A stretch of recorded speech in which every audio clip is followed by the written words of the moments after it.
दोस्तों आज हम ऐसी शख्सियत से आपको रूबरू कराने जा रहे हैं जिनका हौसला हिमालय से भी ऊंचा है, जिनके इरादे चट्टानों से भी मजबूत हैं। जी हाँ दोस्तों, जिन्होंने एवरेस्ट को कर लिया है फतेह। तारीख 19 मई 2016 सुबह के 9:30 बज रहे थे जब मध्य प्रदेश के पहले व्यक्ति ने दुनिया की सबसे ऊंची चोटी को फतेह किया। यह कारनामा कर दिखाया है भोपाल के भगवान सिंह कुशवाहा ने, और सबसे बड़ी बात यह है कि पहली कोशिश में ही उन्हें यह कामयाबी मिली थी। चढ़ाई का टारगेट 62 दिन का था, जिसे उन्होंने 54 दिनों में ही पूरा कर लिया था। -40 डिग्री के तापमान में बर्फीले पहाड़ों पर शरीर को गला देने वाली तेज़ हवाएं चल रही थीं। मौसम बेहद ख़राब था। कई बार शरीर में चोटें आईं, पैर के अंगूठे गल गए। भगवान सिंह जी के पास ना तो कुछ खाने को था, ना कुछ पीने को था। अगर कुछ था तो जुनून और जज्बा। उनके चट्टानी हौसलों के आगे माउंट एवरेस्ट भी छोटा पड़ गया। भगवान सिंह जी तभी रुके जब दुनिया की सबसे ऊंची चोटी पर उन्होंने तिरंगा लहरा दिया। एवरेस्ट को फतेह करने के बाद भी भगवान सिंह कभी रुके नहीं। 2016 के बाद उन्हें नेशनल अवार्ड्स के साथ बेस्ट क्लाइंबर और बेस्ट राइडर के अवार्ड लगातार मिलते रहे, और आए दिन नए नए कारनामे करते रहते हैं भगवान सिंह कुशवाहा जी।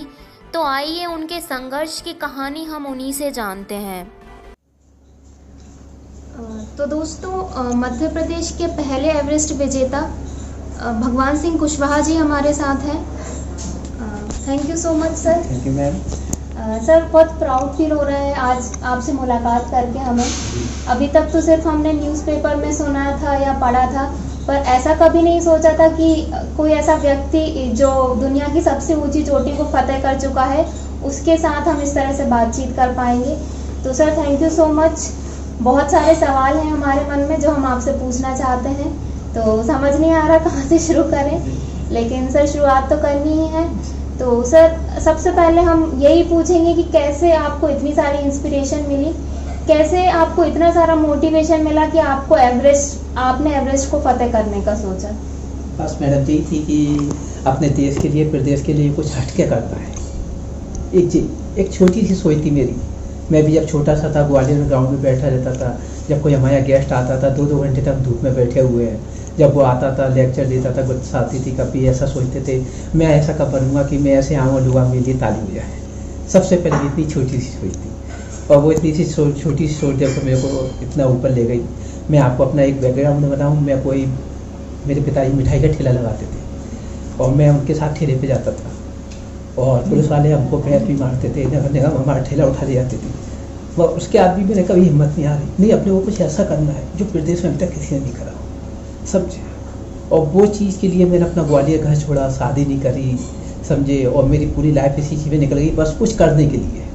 और वो चीज़ आज मैं करके बैठा हूँ कि 19 मई 2016 को दुनिया की सबसे ऊंची चोटी पे अपना देश का, प्रदेश का झंडा फहराया था। संघर्ष करना पड़ा कि माउंट एवरेस्ट का 25 लाख रुपये का खर्चा था, और जब मेरे को ग्वालियर भोपाल में नौकरी मिली तब मेरी 2000 रुपये की नौकरी थी सर, समझे।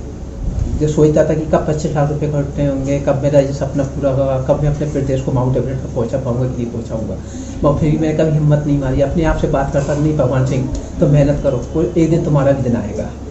और वास्तव में जो लाइन जो पढ़ते थे कि कोशिश करने वालों को कभी हार नहीं होती, आज वो मैं कोशिश करके आप लोगों के सामने बैठा हूँ। जैसे कि जब हम बहुत बड़ा लक्ष्य हम अपने जीवन में रखते हैं तो बहुत संघर्ष हमें करना पड़ता है, बहुत त्याग हमें करना पड़ता है। ऐसा नहीं है कि सोच लिया और एवरेस्ट पे हमें चढ़ना है तो हमने चढ़ना शुरू कर दिया। आपने भी कई साल पहले से तैयारियां शुरू की और कई सारे आपने संघर्ष किए हैं। तो सर हमें बताइए कि किस तरह का आपका रूटीन रहता था, क्या क्या वर्कआउट्स आपने किए हैं और किस तरह की आपकी प्रिपरेशन रही है, और कितने साल पहले से आपने ये तैयारियाँ शुरू की हैं। देखिए मैडम, मैंने ना जब टारगेट सोचा, पहले मैंने ऐसा सोचा कि ऐसा क्या है जो एमपी के अंदर आज तक नहीं हुआ। 2 चीज़ मेरे सामने आई, एक तो कि एमपी के अंदर आज तक ओलंपिक का मेडल नहीं आ पाया, और दूसरा कि मध्य प्रदेश तक आज तक माउंट एवरेस्ट पर कोई चढ़ नहीं पाया। किसी ने सोचा ही नहीं, कोशिश करने की तो बात ही अलग है, सोचा ही नहीं किसी ने। तो मैं उससे पहले एडवेंचर करता था, समझे। तब मैंने ये टारगेट लिया। अब मैंने ये टारगेट तो ले लिया, मगर मेरे को नहीं मालूम कि ये माउंट एवरेस्ट है क्या और कैसे चढ़ना पड़ेगा, इसके लिए क्या खर्चा आएगा, वो मेरे को बाद में मालूम पड़ी। मगर मैंने सोच चुका था मैं कि नहीं, मेरे को एवरेस्ट करना है, समझे। अगर मैं ग्वालियर में रहता तो ये एवरेस्ट का भी नहीं कर पाता। एवरेस्ट चढ़ गया, ये तो एक अपनी जगह है, मगर एवरेस्ट के लिए मैंने जो कितना संघर्ष करा, वो चीज़ मैं आपको शॉर्ट टाइम में शेयर कर सकता हूँ। अगर किसी 5 मंजिल की बिल्डिंग को अगर चढ़ना है तो अपन बिल्डिंग को खड़े होकर नहीं देखेंगे, उसका पहला जीना तो चढ़ना स्टार्ट करना पड़ेगा ना। बस इसलिए मेरा टारगेट माउंट एवरेस्ट था, मैं उसको चढ़ने के लिए कहाँ से स्टार्ट करना है। तब मैंने अपने 3 अहम बनाए। एक तो एवरेस्ट के लिए पैसे इकट्ठे करना, दूसरा है ना उसके फिजिकल तैयारी करना, और तीसरा उस पर जाने के लिए कॉन्टैक्ट करना कि मैं कॉन्टैक्ट किससे करूँ, कैसे मैं पहुँचूँ। तब जाके मेरा ये अभियान हो पाया। इसके लिए मैं 9 घंटे फिजिकल करता था, कंपनियों के चक्कर लगाता था कि मैं आपका झंडा माउंट एवरेस्ट पर ले आऊँगा अगर आप मेरे को आर्थिक मदद करेंगे तो। जी मेरे 2 काम चलते थे। और तीसरा रात को कंप्यूटर पर बैठ के नेपाल की कंपनियों से कांटेक्ट करता था कि अगर आप मेरे को माउंट एवरेस्ट ले आएंगे, आपका ग्रुप जाता है तो कितना खर्चा आएगा और क्या ऐसे मैंने इसकी तैयारी करी थी। सर, चढ़ाई के दौरान आपको किन किन दिक्कतों का सामना करना पड़ा, वो हमें बताइए, और किस तरह के आपके खाने पीने की व्यवस्थाएं रहती थी, और वो 54 दिन जब आप चढ़ाई कर रहे थे तो किस तरह आपके मतलब बीते, वो हमें थोड़ा सा बताइए। सबसे पहले दिन से मैं आपको स्टार्ट करता हूँ। जब इसका है ना रजिस्ट्रेशन करवाते हैं, जो कंपनी आपको ले जा रही है, वो सबसे पहले आपका डेथ सर्टिफिकेट भरवा लेगी कि अगर आप मरते हैं तो उनकी कोई गारंटी नहीं है, आपकी डेड बॉडी भी ले आएंगे। यहाँ से आपकी ज़िंदगी स्टार्ट हो गई, समझे, कि आपका डेथ सर्टिफिकेट भर गया है, आप आइए या नहीं आइए उसकी कोई गारंटी नहीं है। ठीक है। एवरेस्ट चढ़ने का हमारा 62 दिन का क्लाइमिंग पीरियड, -10 डिग्री से -52 डिग्री टेम्परेचर, 2 महीने माइनस टेम्परेचर में रहना, हाई माउंटेन पे सिर में दर्द, ऑक्सीजन की कमी, कम सुनाई देना, कम दिखाई देना, इतनी, और उसके बावजूद ही पता नहीं है कि आपका माउंट एवरेस्ट हो जाएगा, समझे। जो आपने एक बार पैसा जमा कराया वो आपका गया, अगर आपका एवरेस्ट हो या नहीं हो इससे कोई मतलब नहीं है उनका। अब मेरा 8 लोगों का ग्रुप था, जिसमें हम लोग 5 इंडिया के थे, 2 पोलैंड, 1 जर्मनी के, ऐसे 8 लोग थे। 8 लोगों में से हम लोग 3 हमारे ग्रुप के मर गए, हम 5 ने टॉप करा। अब आप सोचिए कि आपके ग्रुप के लोग मर रहे हैं, उसके बाद भी आप है ना वो काम करने जा रहे हैं अपने देश के प्रदेश के लिए। जिस दिन पहला हमारा क्लाइंबर मरा, आधे से ज़्यादा लोग तो उसी दिन घबरा गए थे। रात को वो हमारे साथ खाना खाया, सुबह उसको जगाने गए कि रात को जाने कितने बजे मर चुका था। ये देख के ऐसा लग रहा था कि ऐसे तो हम लोग ही सोते रह जाएंगे। और 62 दिन ना हमारे घर पे कोई बात करने के लिए कुछ था। कभी कभार हम रो भी जाते थे, कभी कभार आपस में बात करते थे कि अब हम लौटेंगे कि नहीं लौटेंगे। पुरानी डेड बॉडी पड़ी थी, वो हम अपनी आंखों से देख रहे थे। तो डेड बॉडियों को देख के ऐसा लगता था यार हम भी ऐसे ही डरे रहेंगे क्या। कभी हम लोग ऐसे आपस में बात करते, मगर मोटिवेट करने के लिए नहीं, भगवान सिंह अपन लोग आए हैं, अपन करके जाएंगे। वहाँ पे इतने सारे बच्चे, इतने सारे लोगों को विश्वास है कि नहीं, उन्होंने बोला भगवान सिंह तू करके लौटेगा। पर कुछ चीज़ें ऐसी थी जो हमको मोटिवेट करती थी, और उन्हीं के सारे हम, क्योंकि क्लाइंबिंग है ना 50% पावर और 50% आपकी विल पावर। आप विल पावर से कितनी स्ट्रॉन्ग हो कि आप जितनी चीज़ सामना कर रहे हो और फिर भी नहीं है, आपको जो जुनून है या आप पागल कहलाओगे कि फिर भी आप माउंट एवरेस्ट चढ़ने जा रहे हैं, वो चीज़ थी। सर, चढ़ाई के दौरान जब आप हिलेरी स्टेप पर पहुंचने वाले थे, हमें पता चला उस टाइम पे 45 मिनट आप एक जगह फंसे रहे थे। एक ही रोप पे आप 17 लोग लटके हुए थे। तो गलती से भी अगर रोप छूट जाती तो बड़ा हादसा हो सकता था। तो सर उस समय आप कैसा महसूस कर रहे थे? उस टाइम पे मैडम ये हुआ था कि जो हमसे वो एक 10 मीटर का टुकड़ा है पत्थर का, और उस पर पत्थर पे ना आइसैक्स लगती और ना कैमोन, ना उसको दस्ताने से आप उतार के पकड़ सकते हैं। अब जो ऊपर पहले से थे वो लोग उतरना आते नीचे, और इधर से हम लोग नीचे से ऊपर आ रहे थे, तो हमारा ग्रुप रोक दिया गया। अब रोकने वाले ने ये नहीं सोचा कि ये लोग कितनी डेंजर पर जगह पर रुके हुए हैं, पहले ऊपर वालों को रोकते, हमको नीचे से ऊपर आने देना चाहिए था, मगर उन्होंने नहीं मानी हमारी बात। तो वहाँ पे सिर्फ इतनी सी जगह थी कि पैर बर्फ़ में इतना गपा हुआ था, और इतने में बर्फ़ की आंधी भी चलने लगी थी, पूरी बर्फ़ हमारी आंखों में ऐसे भर रही थी, और एक रोप पे हम 18 लोग लटके हुए थे, समझे। डर भी लग रहा था कि अगर रस्सी में इसमें से निकलती है तो इस साइड चाइना था, इस साइड तिब्बत था, हम दोनों में से किसी साइड कर सकते थे। तो बस ये हम है ना एक दूसरे को तसल्ली दे रहे थे कि ये भगवान बस ये वाला पॉइंट पार हो जाए सो हमारा एवरेस्ट आ जाएगा, और या फिर यहाँ से ही हमारी यात्रा आखिर जाएगी। फिर जी उस वहाँ पे वो वाली फीलिंग हो रही थी हमारी सबसे ज़्यादा। जब आप ऊपर पहुँच चुके थे माउंट एवरेस्ट के एकदम सबसे ऊपर, जब आपने अपने लक्ष्य को हासिल किया जिसका सपना आप इतने सालों से देख रहे थे, और आपने भारत देश का तिरंगा लहराया वहाँ पहुँचकर, तो उस समय सर आप कैसा महसूस कर रहे थे? जब मैं 10 मीटर दूर था एवरेस्ट से, जब मेरे शेरपा ने मेरे को बताया कि वो आपको सामने झंडा दिख रहा है, आप एवरेस्ट में पहुंचने वाले हैं, मेरे वहाँ से विचार आ गए थे सबसे पहले जो था कि मेरा मध्य प्रदेश आज दुनिया की सबसे ऊपर चोटी पे पहुंचने वाला है, जिससे मैं 10 मीटर पीछे हूँ। मगर वो 10 मीटर भी इतने भारी लग रहे थे कि मैं वहाँ तक इतना भावुक नहीं हो जाऊँ, कुछ नहीं हो जाऊँ, मगर मेरे को 10 मीटर पार करना है। सबसे पहले वहाँ पे हमको 5 मिनट रुकना था, 5 मिनट से ज़्यादा का टाइम नहीं था हमारे पास एवरेस्ट के ऊपर। 5 मिनट में ही हमको जो पेयर करना थी, जो मैंने सबसे पहले पहुँचेगा अपने जय हिंद करा, अपने देश को, अपने प्रदेश को। सबसे पहले जय हिंद ही निकला था, मैं जय हिंद बोलता हूँ सबसे ज़्यादा, समझे।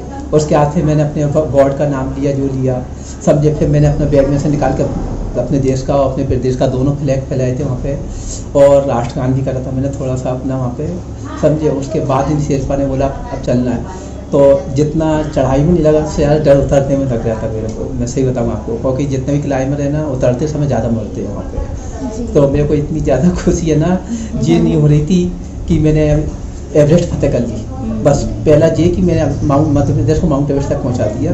अब जब तक आप पूरे सही सलामत नीचे नहीं आते, जब तक आपका पूरा नहीं माना जाता। तो मेरी 75% उतरने में डर लग रहा था मुझे, मैं आपको सही बता रहा हूँ। फिर आसानी से आप उतर पाए?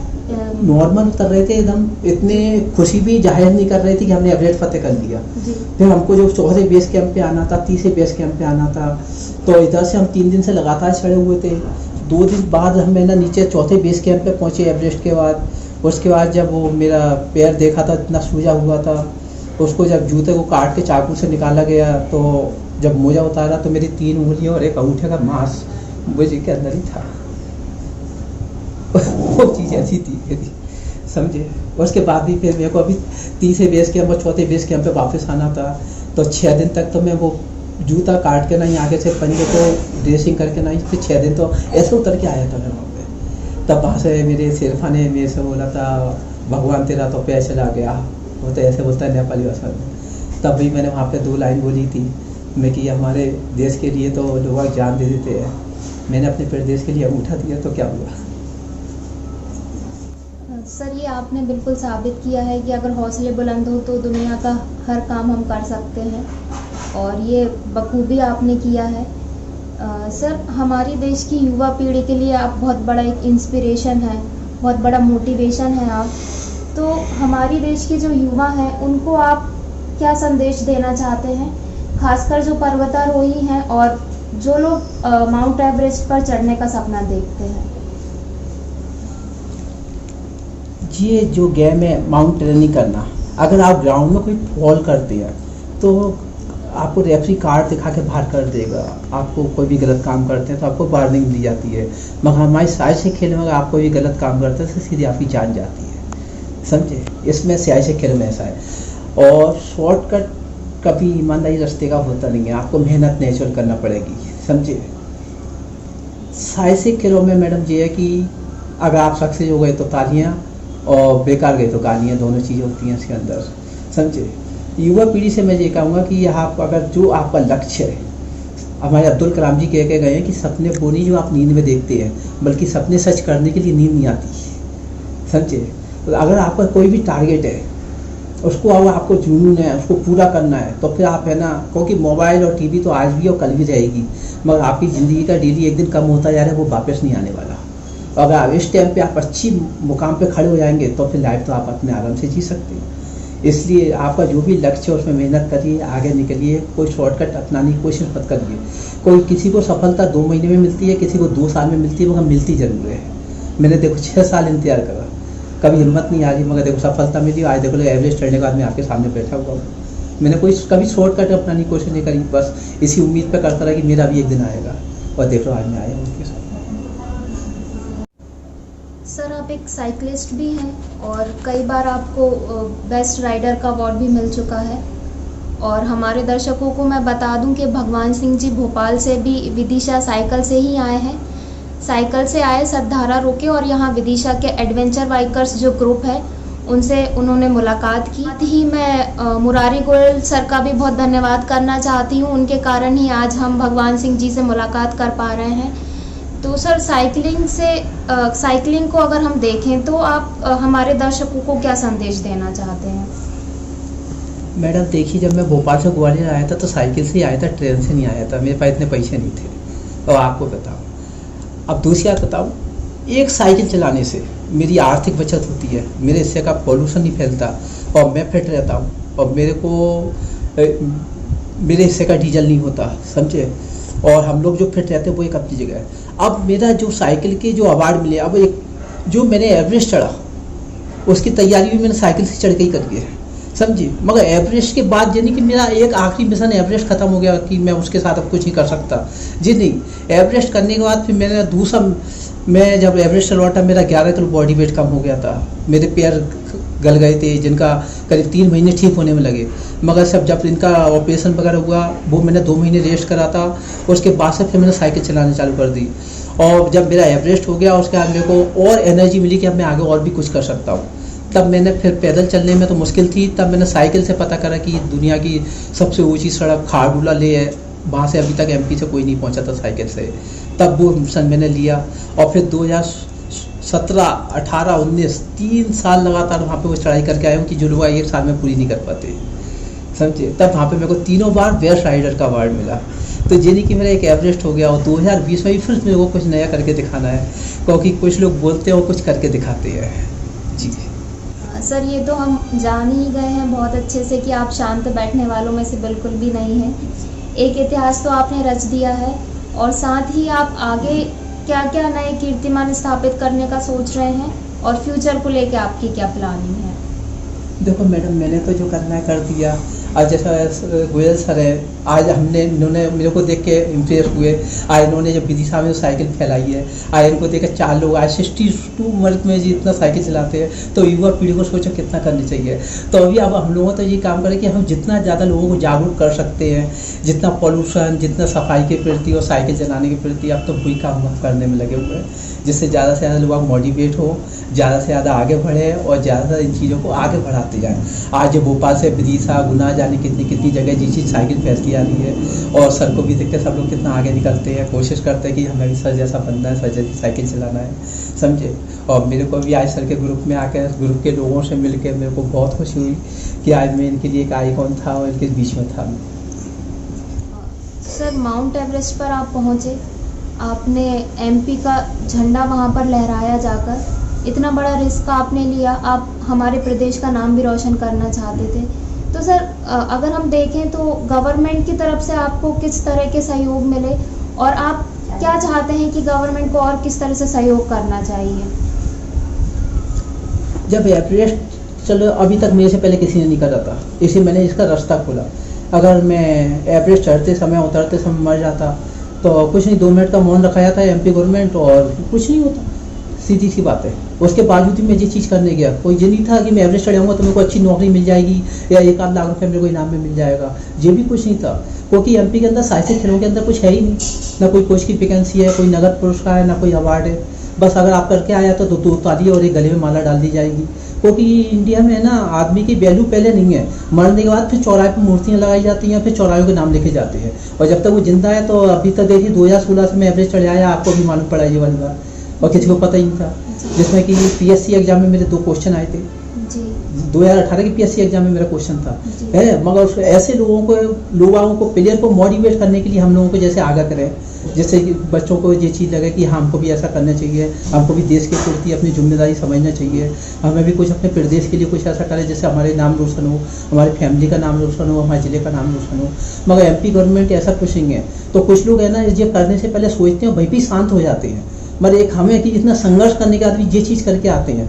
मगर एमपी गवर्नमेंट कुछ जागे, कुछ सोचे या कुछ करे साहसिक खेलों के लिए। इतने सारे साइकिल क्लब बने हैं, इनको कम से कम गरीब लोगों को, बच्चों को साइकिल दी जाए और साइकिल क्लबों को कोई प्रोत्साहन राशि दी जाए जिससे दूसरे बच्चों को मोटिवेट करें, तो गवर्नमेंट का बहुत अच्छा रहेगा। मगर वो सुनने को तैयार नहीं है, सीधी सी बात बोल जाओ। सर एक बार फिर से आपका दिल से शुक्रिया अदा करना चाहते हैं कि आप हमारे साथ जुड़े। बहुत अच्छा लगा आपसे मिलके, बहुत सारी इंस्पिरेशन हमें मिली और यही शुभकामना है हमारी कि आप इसी तरह नए नए कीर्तिमान स्थापित करते रहें। आपके हिमालय से भी ऊंचे हौसले को हम सलाम करते हैं। एक बार फिर से धन्यवाद। Thank you so much sir. Thank you madam, और आपकी टीम को जय हिंद मेरी तरफ से। और मेरे को भी बहुत खुशी हुई कि आज आपसे मिलने का मौका मिला।